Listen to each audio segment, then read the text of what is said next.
Use slot 2 Idiots FM, powered by Hamasah Ashabab. Sedih rasanya bila dah sampai episod 8 ni. Tapi apa-apa hal pun kita beri salam lah. Assalamualaikum warahmatullahi wabarakatuh. Bertemu kita lagi kembali dalam 2 Idiots FM. Bukan sekadar sembang kencang, tapi lebih kencang. Dengan bertemakan Changemaker and Ummah Innovation pada musim kedua ini. Inilah kitab rujukan untuk Changemaker. Untuk 2 Idiots FM musim kedua ni lah. Jadi dah sampai chapter 8. Kalau sebelum ni kita terangkan chapter 7 kan tentang sebenarnya fenomena yang ada pada dunia sekarang ni, demokrasi, open collaboration, dan benda itu kita perlu manfaatkan dengan sebaiknya. Betul. Dan benda ni, personal demokrasi dan open collaboration ni takkan berjaya kalau teknologi tak ada. Teknologi yang senang untuk dapat akses kepada teknologi dan juga internet, komunikasi. So internet. benda ni membolehkan kepada dua benda ni, macam akses kepada teknologi dan maklumat, membolehkan personal demokrasi dan open collaboration ni menjadi lebih meluas lah. That's why kita mengambil advantage itu supaya kita dapat menjadi changemaker macam tu. Setakat ni lah. So untuk chapter yang ke-8 kita akan bergerak pada manual lah. Dan manual ni sebenarnya adalah tak lain atau bukan adalah apa yang kita semua dah buat selama ni. Dia merupakan satu pengalaman dan ini di-sharekan dalam satu bentuk idea lah, yang kita dokumentasikan. So mungkin ianya berbeza dengan changemaker lain. Mungkin orang lain melalui jalan lain. Tapi ini adalah apa yang kita telah lalui. Kita tu siapa? Kita adalah saya dan Okay. saya dan anda semua lah. Dengan apa yang kita telah buat bersama Hamasah Ashabab, 2 Idiots FM, Outbox dan macam-macam lagi lah. Demos dan macam-macam lagi. Okay. First, untuk menjadi changemaker, katalah tiba-tiba, saya nak jadi changemaker. First, apa benda yang kita kena buat? Pertama, kalau saya sendiri, saya nak jadi changemaker, saya tengok benda masalah lah. Betul. Maknanya nak tak nak kita kena cari masalah lah, senang cerita. Cari pasal lah. Cari pasal lah. Senang cerita. So nak tak nak kita kena cari masalah lah. Supaya contoh saya nak jadi changemaker. Jadi apa yang boleh saya buat? Apa yang boleh saya bantu? Apa boleh saya innovate? Macam mana nak jadikan diri saya bermanfaat pada orang lain? Betul. So nak tak nak kita kena analyse masalah yang berada di sekeliling kita. Katalah masalahnya banyak kan. Kita ambil dalam sudut masalah diri kita lah dulu supaya yang kecil kan. Dalam prospek diri kita, apa benda yang kita perlu innovate sebenarnya? Selain daripada sikap kan. Sebab banyak masalah ni mungkin boleh jadi kualiti hidup. Sebagai contoh, kursi ni pendek sangat lah. Macam mana nak tinggikan, ataupun gaya hidup aku asyik duduk dalam studio. So macam mana nak jadi sihat? So kita tinggikan meja supaya kita dapat berdiri. So bila kita kata penat, kita ambil kursi tinggi. Dia orang kata support, bagi inisiatif supaya kita berdiri lebih daripada kita duduk. Itu dalam sudut diri sendiri. Ataupun kalau kita expand lagi pada keluarga kita, agak-agak apa masalah yang berlaku dalam keluarga kita. Bukanlah masalah macam mak bapak bergaduh kan. Tapi lebih kepada contoh, kalau yang adik-adik kita, macam mana nak mendidik adik-adik kita ni supaya orang kata lebih tengok buku daripada main game je. Macam tu. Jadi macam mana kita nak orang kata bagi solution kepada, maknanya kita kena analyse lah. Macam contoh, dengan adik saya ni jenis yang tengok YouTube tahu. So macam mana nak bagi bahan yang bagus untuk dia kata membesar dengan baik semua. Untuk dalam konteks keluarga lah. So kalau kita expand lagi, macam mana dalam konteks negara pula. Tak turun negara. Tak biasa kecil-kecil ni. Kita ambil dalam konteks pelajar lah. Pelajar dan persekitaran ni, macam mana? Ada apa-apa problem yang mungkin kita boleh bagi contoh lah. Kalau dalam konteks pelajar itu sendiri, sama lah macam awal dulu Afiq cerita pasal adik dia bawa beg besar kan. Itulah dia. Inisiatif, tapi kadang-kadang itu bukan datang daripada dia sebab dia tak boleh nak buat apa. Itu jadual dia. Jadi dia kena bawa lah ikut kan. Tapi boleh je dirancang macam tu. Cikgu kena cakap lah, lepas ni bawa buku ni je. Jangan bawa buku lain. Macam tu. Mungkin kena sediakan satu form of jadual buku saja, ataupun kali hari Isnin belajar ni, bawa buku ni je lah. Dia belajar ni bawa buku ni je lah, macam tu. Kalau dalam konteks kalau konteks pelajar you macam mana? Ada apa-apa yang rasa macam Susah basuh baju ke? Betul. Itu saya setuju.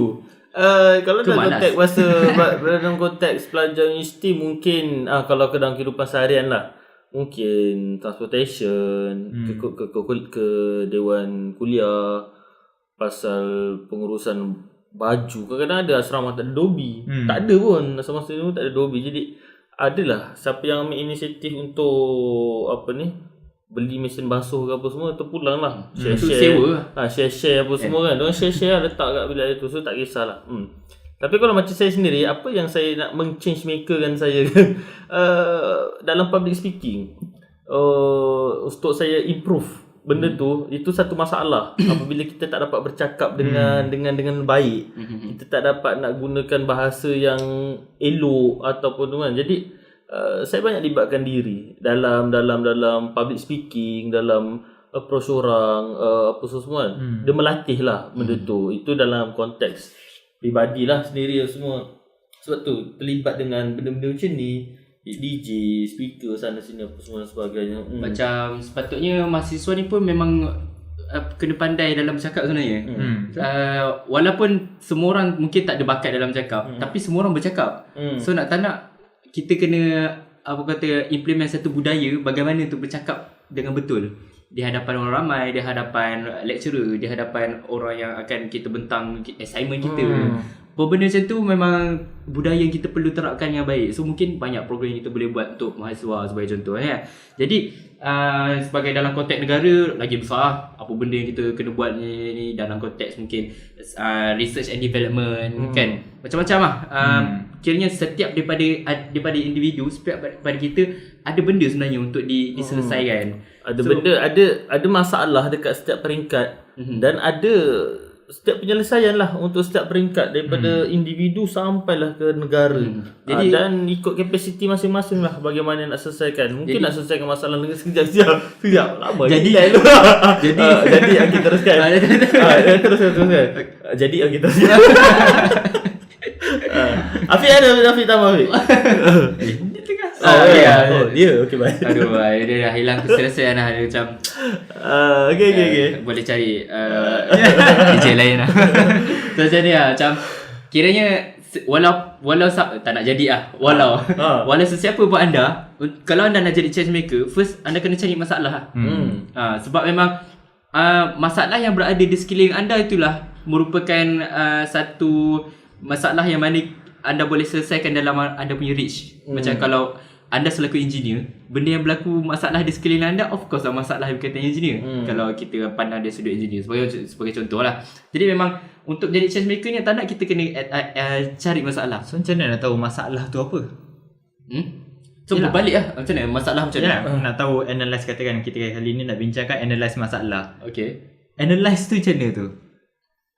Dia analyse ke saya salah tajuk sebenarnya? Bukan, dia mengenal macam pasti, ni tau. mengenal pasti. Kita mengenal pasti Macam mana kenal pasti masalah? Satu masalah. Kita akan tahu benda tu satu masalah apabila dia menyusahkan kita. Satu menyusahkan. Kedua, dia memang masalah. Dia tidak mengikut sistem yang betul. Memberi kesan yang buruk asal kita. Dia tak penuhi kehendak kita tau. Selalu kalau benda tu okey, kita akan kata okey.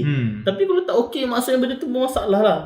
Bukan saja kita, orang lain juga. Atau mungkin kita je rasa. So kita nak tambah baik benda tu kan. Kita tambah baik lah. So dia jadi satu masalah pada kita. Mungkin bukan masalah pada orang lain. Contoh kes macam pengangkutan lah. Macam apa ya? Saya tak banyak sangat masalah dalam hidup ni.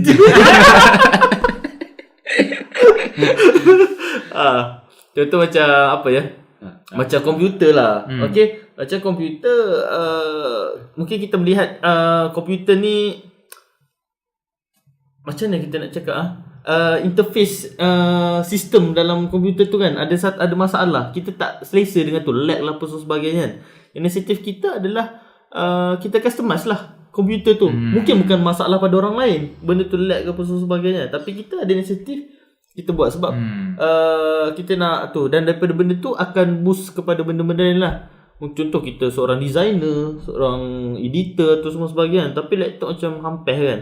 So kita buat apa yang kita boleh buat. kita customize sendiri. Kita punya PC, kita punya laptop semua sebagainya. Macam itulah lebih kurang. Dan sebenarnya kadang sebenarnya analyze problem ni dia bukan semata-mata masalah je. Mungkin benda tu tak bermasalah pun. Tapi kita nak innovate benda tu jadi lebih baik. Betul-betul. Contohnya apa?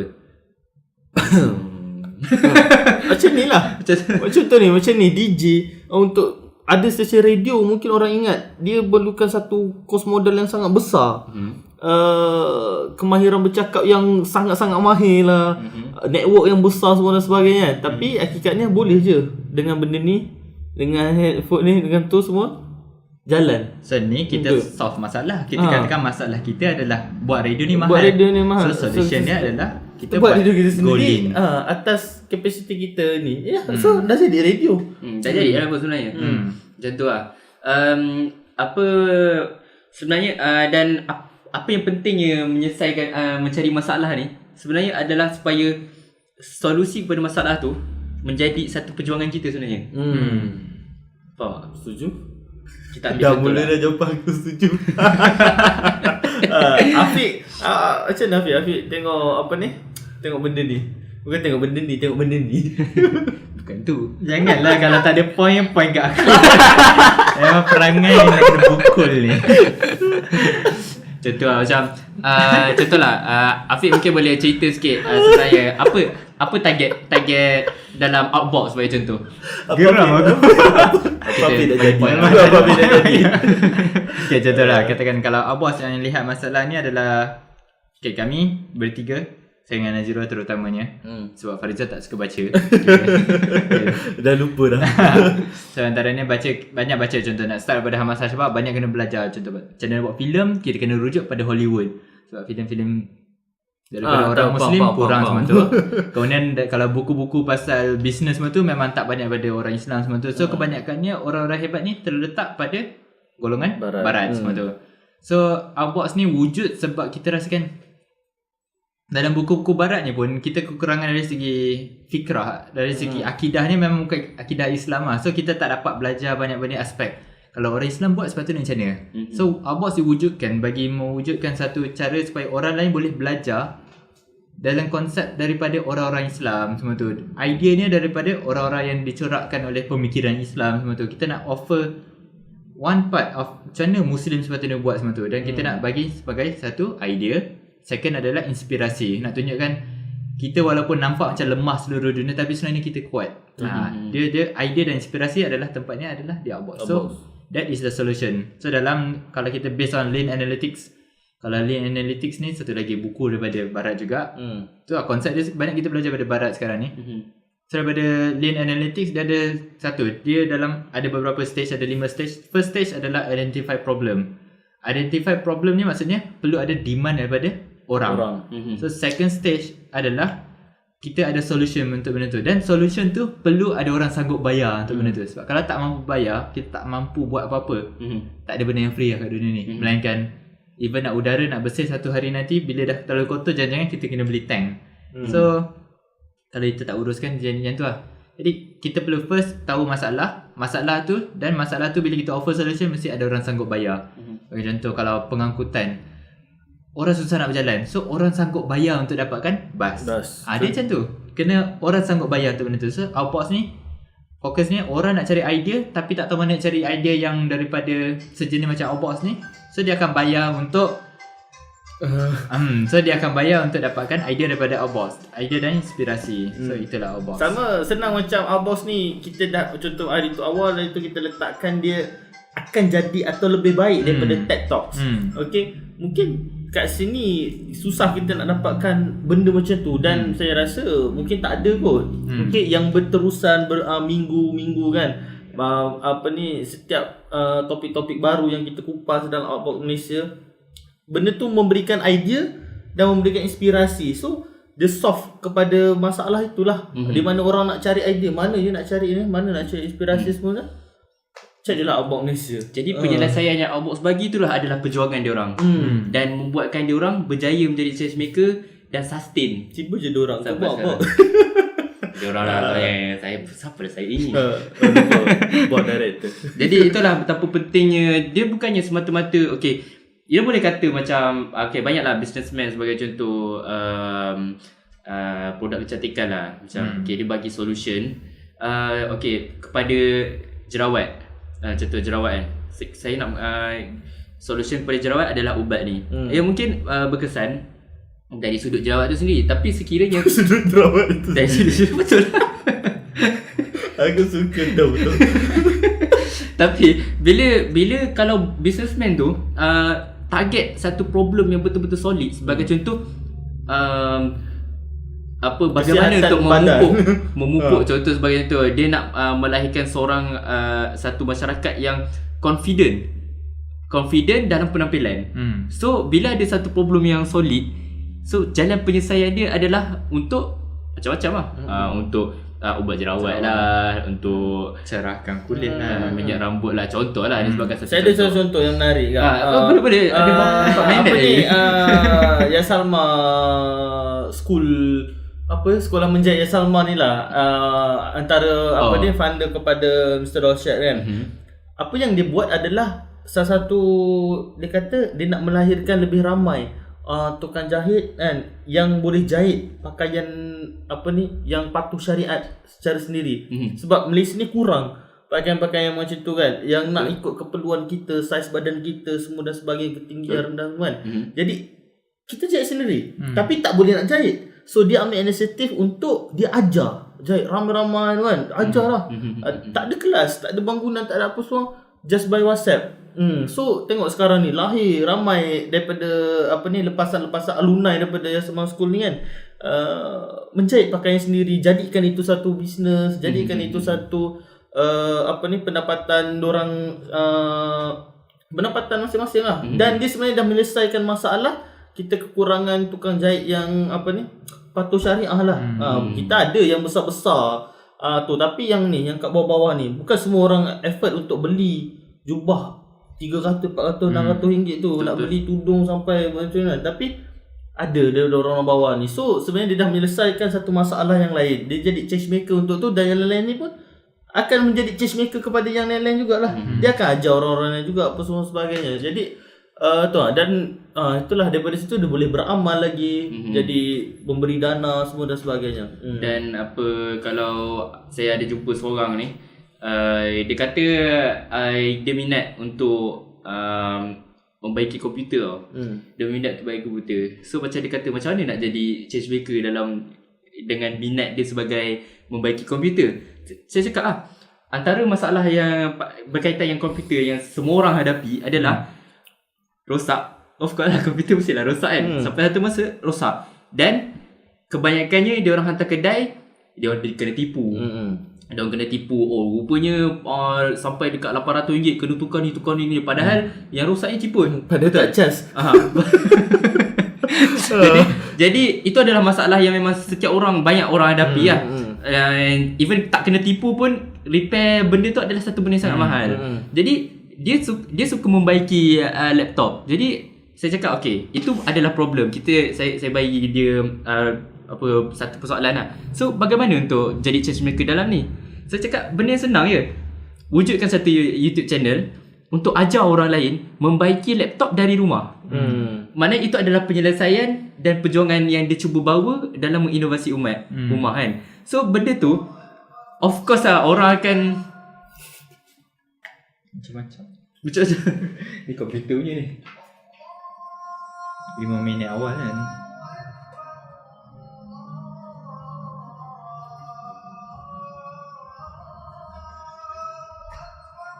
Habiskan dulu.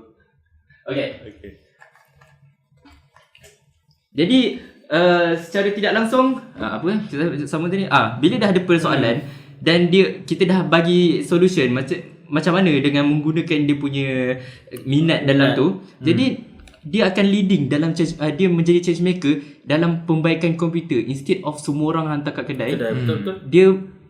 Dia menyelesaikan masalah tu dengan sendiri kat rumah dengan kos yang sangat rendah. Maknanya dia boleh jadi change maker dalam bahagian tu tau. So pentinglah untuk setiap masalah tu kita analyse, dan dengan kapasiti kita, dengan contoh minat kita, dengan apa yang kita boleh buat, kita boleh tackle masalah tu, dan seterusnya kita bagi solution kepada masyarakat, kepada umat supaya dia orang innovate dan seterusnya, membawa perubahan ke arah yang lebih baik lah. Itu adalah salah satu contoh yang sangat simple lah. Betul. Dan contoh terakhir lah sebelum habis, Two Idiots itu sendiri, sebelum Two Idiots menjadi DJ, Two Idiots yang pertama, bagaimana dia lebih kepada tips-tips bagaimana belajar tentang kamera, tentang scene, tentang editing semua dan sebagainya, bagaimana buat video kan. Itu pun salah satu inisiatif yang diambil oleh Two Idiots lah untuk ajar orang. Kita tak jumpa pun siapa yang kita ajar tu. Okay, tapi InsyaAllah lah ada manfaat pada yang menonton dia apa semua dan sebagainya. Sambil dengan mesej-mesej sekali kan sebagainya. Jadi memang siri tu menyelesaikan satu masalah kepada para amatur yang cuba nak mencuburi bidang ni. Amatur dan noob juga. Dan noob tentang apa benda yang dia tak tahu sebenarnya. Itu adalah satu cerita. Dia bukan even sebenarnya mungkin nak dibandingkan dengan Steve Jobs apa semua kan. Dia mungkin kita nampak satu benda yang berbeza lah, sangat besar dari segi skala semua. Tapi apa yang anda buat itu adalah change maker. Dan anda adalah orang yang lead untuk menginovasi apa yang masalah yang kita analyse. Macam itulah sedikit sebanyak. Jadi untuk menjadi change maker ni, first kita kena selesaikan masalah, provide solution, dan itu adalah perjuangan kita untuk membawa umat manusia ni ke arah lebih baik, kehidupan yang lebih baik. Itu saja. Dari apa-apa bidang je lah. So insyaAllah jumpa lagi untuk minggu yang ke-9 dengan sambungan kepada manual for change maker. Dan insyaAllah jumpa lagi Two Idiots FM, bukan sekadar kencang. Two Idiots FM. Tapi dah tak kencang lah, letih lah. Mungkin sebab ada azan tadi, kita hormat sikit. Okay, jumpa lagi insyaAllah. Bye-bye.